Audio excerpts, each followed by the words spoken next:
예, 1.3절에 풀의 급수에 대해서 강의를 하도록 하겠습니다. 먼저 풀의 급수라는 것은 어떤 함수에 대해서 정의가 되어 있는지 보도록 하겠습니다. 풀의 급수는 어떤 주기 함수에 대해서 우리가 정의를 하게 되겠습니다. 그래서 주기가 예를 들어서 캐피탈 T인 x of t라는 함수가 있을 때 그 풀의 급수를 구하는 수식이 뭐냐면 이 수식이 되겠습니다. 그래서 이러한 방식으로 우리가 풀의 급수를 구할 수가 있습니다. 그래서 저 대문자, 그러니까 캐피탈 XN이 바로 x of t라는 함수의 주기 함수의 풀의 시리즈가 되겠죠. 그리고 그 x of n을 구하고 난 다음에 예를 들어서 그러면 그 인버스 풀의 시리즈는 뭐가 되냐면 바로 밑에 있는 수식이 되겠습니다. 그래서 우리가 풀의 급수를 구했으면 이게 이제 풀의 시리즈죠. 그래서 이것을 구했으면 바로 x of t로 돌아갈 수도 있고요. 그리고 이것을 구했으면 이쪽으로 돌아갈 수도 있겠습니다. 그래서 이쪽에서 이거를 구하는 것을 우리가 풀의 시리즈를 구한다라고 얘기하는 거고요. 그리고 이쪽으로 돌아가는 그 오퍼레이션을 우리가 인버스 풀의 트랜스폼이다, 인버스 풀의 시리즈다 이렇게 얘기를 해주면 되겠습니다. 물론 이제 똑같은 정보를 가지고 있겠죠. 그리고 그 풀의 시리즈의 성질을 한번 살펴보시면, 그러니까 풀의 트랜스폼하고 똑같이 그러니까 리니어한 성질을 가지고 있습니다. 그러니까 무슨 말이냐면 그 리니어 컨비네이션의 풀의 트랜스폼은 각각의 그러니까 여기서 풀의 시리즈죠. 그러니까 풀의 트랜스폼하고 똑같이 그러니까 리니어 컨비네이션의 풀의 시리즈는 각각의 풀의 시리즈의 리니어 컨비네이션이 되고 마찬가지로 이렇게 왔다 갔다 합니다. 그래서 그게 있고, 그 다음에 이것도 이제 풀의 트랜스폼하고 똑같이 타임 도메인에서의 컨볼루션은 프리퀀시 도메인에서 곱하기가 되고, 물론 그 역도 성립합니다. 그래서 그 프리퀀시 도메인에서의 컨볼루션은 타임 도메인에서의 곱하기가 되고요. 그 다음에 이거는 그 풀의 트랜스폼에 있는 파사발의 정의랑 똑같죠. 그러니까 타임 도메인에서의 에너지가 주파수 도메인에서 프리퀀시 도메인에서의 그 에너지랑 똑같다.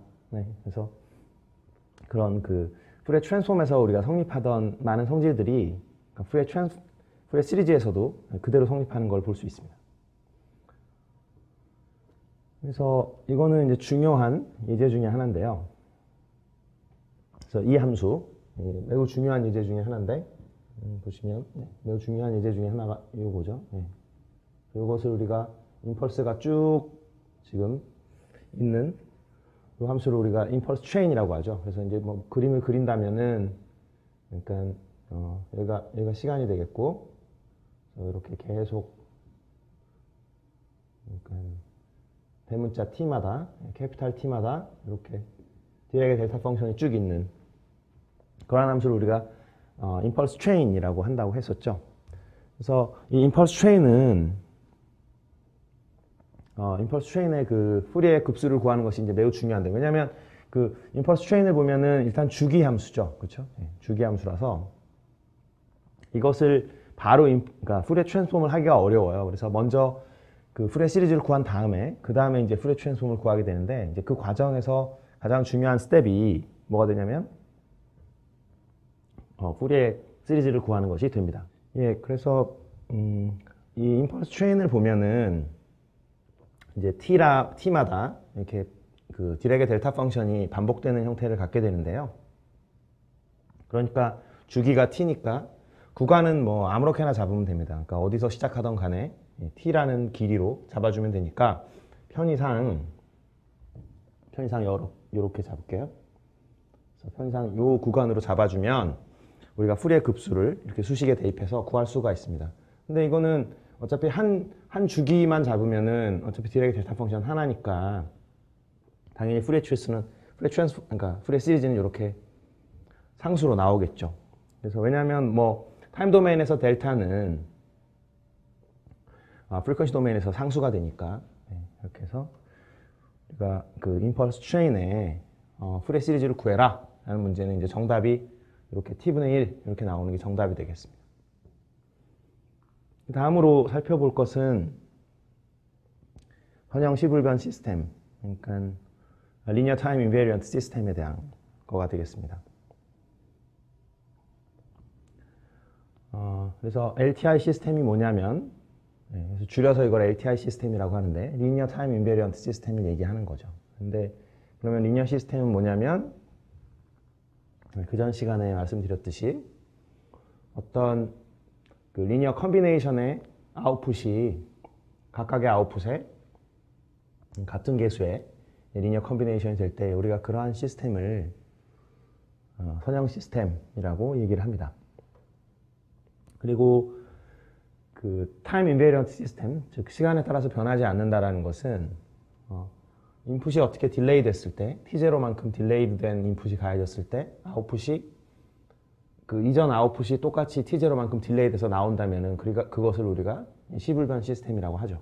근데 일반적으로 이 타임 인베리언트 시스템은 잘 없겠죠. 왜냐하면 뭐 예를 들어서 청소기를 샀다 그러면은 청소기가 지금 새 거인 거하고 10년 후에 청소기는 당연히 다르잖아요. 그러니까 열화가 됐으니까 먼지도 끼고 뭐 그렇게 해서 달라지는데, 지금 여기서 그러면 타임 인베리언트 시스템은 실제로 존재하지 않으니까 뭐 다 쓸데없는 거냐, 그게 아니라 우리가 관심 있는 구간이 그거보다 훨씬 짧을 수 있어요. 예를 들어서 청소기가 어떻게 반응하는지, 예를 들어서 나는 한 1분 정도 관찰하고 싶다. 그런데 그 1분 동안 청소기에 먼지가 낀다라고 할 수는 없는 거죠. 그러니까 그냥 내가 보는 시스템이 1분 동안 변하지 않기 때문에 그 상황에서는 사실은 타임 인베리언트 시스템이 되는 거죠. 그래서 우리가 관찰하는 구간 자체가 실제로 시스템이 열화되는 그 기간보다 매우 짧을 때는 사실상 그 시스템은 시간에 따라서 변하지 않는다라고 얘기할 수 있는 거죠.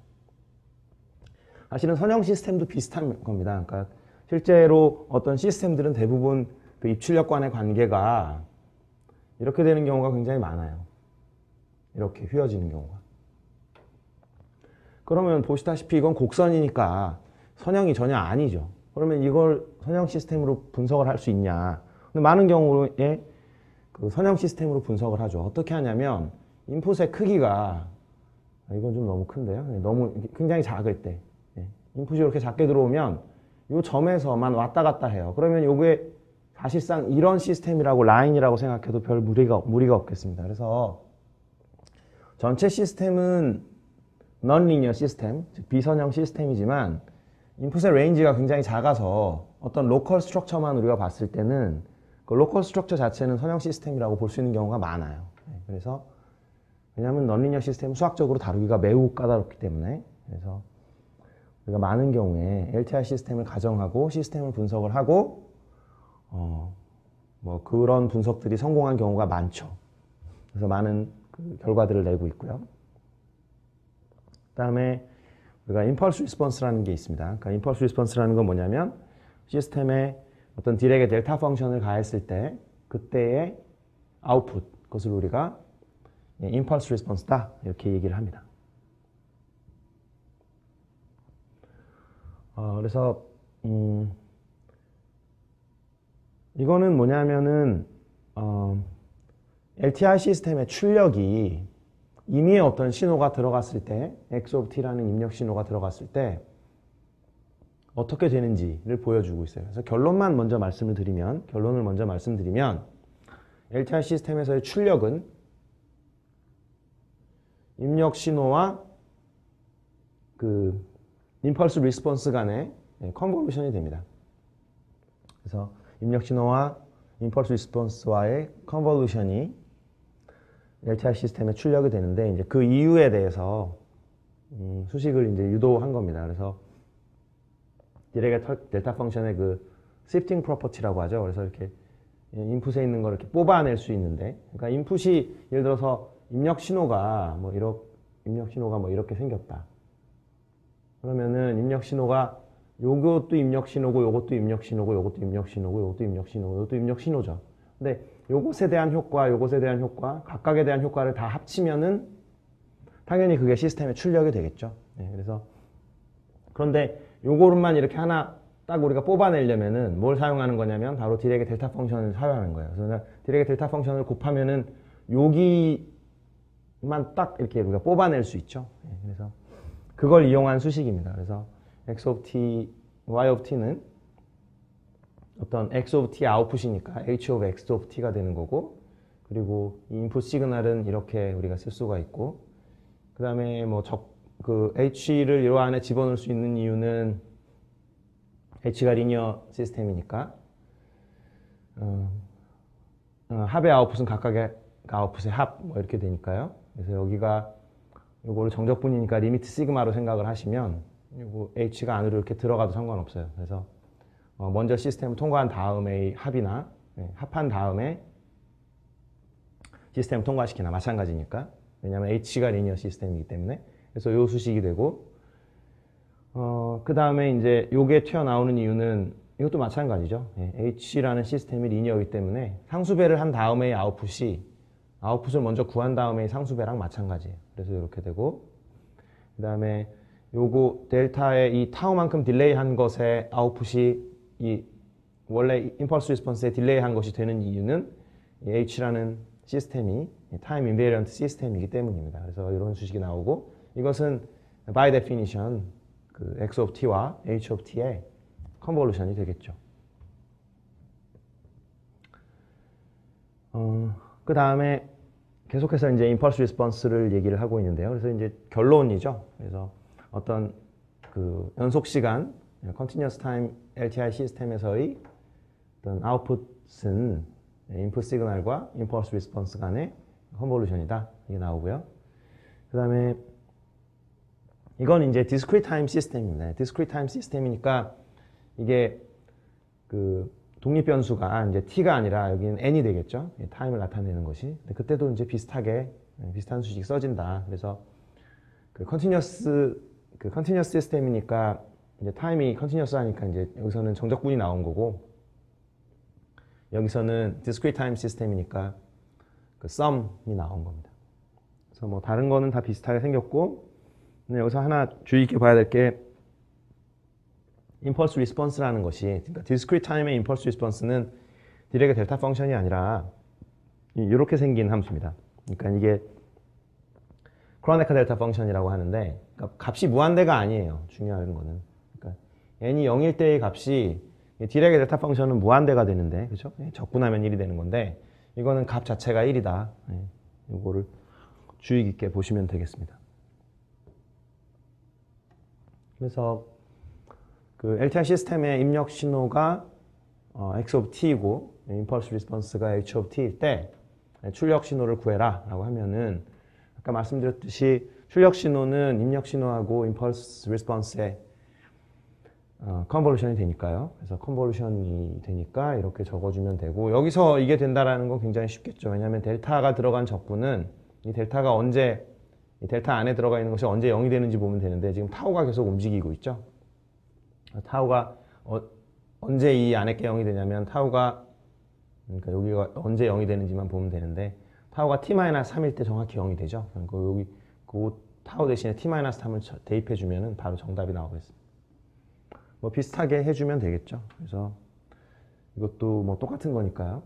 그러니까 3 대신에 t0가 들어갔다고 생각하면 되고, 3 대신에 마이너스 t0가 들어간 거라고 생각하면 되니까 이렇게 컨볼루션을 구해주면 되겠습니다.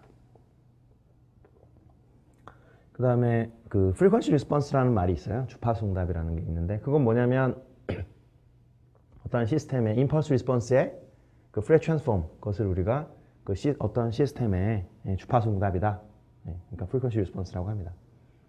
그래서 이거는 그래서 그 우리가 알고 있는 사실이 LTI 시스템에서 출력 신호는 원래 입력 신호에다가 그 impulse response를 컨볼루션 한 거였죠. 그러니까 그거를 전부 다 타임 도메인으로 넘기면 이거 Fourier transform, 요것의 Fourier transform은 이게 되는 거고요. 여기 Fourier transform 이게 되는 거니까 각각 다 Fourier transform 넘어가는 건데, 타임 도메인에서의 컨볼루션은 프리퀀시 도메인에서의 곱하기가 되죠. 그래서 이 컨볼루션 기호를 여기서 곱하기로 이렇게 살짝 바꿔주면 되겠습니다. 여기서의 h of f는 그 LTI 시스템의 프리퀀시 리스폰스가 되겠습니다. 예, 이상으로 이번 강의는 여기서 마치도록 하겠습니다.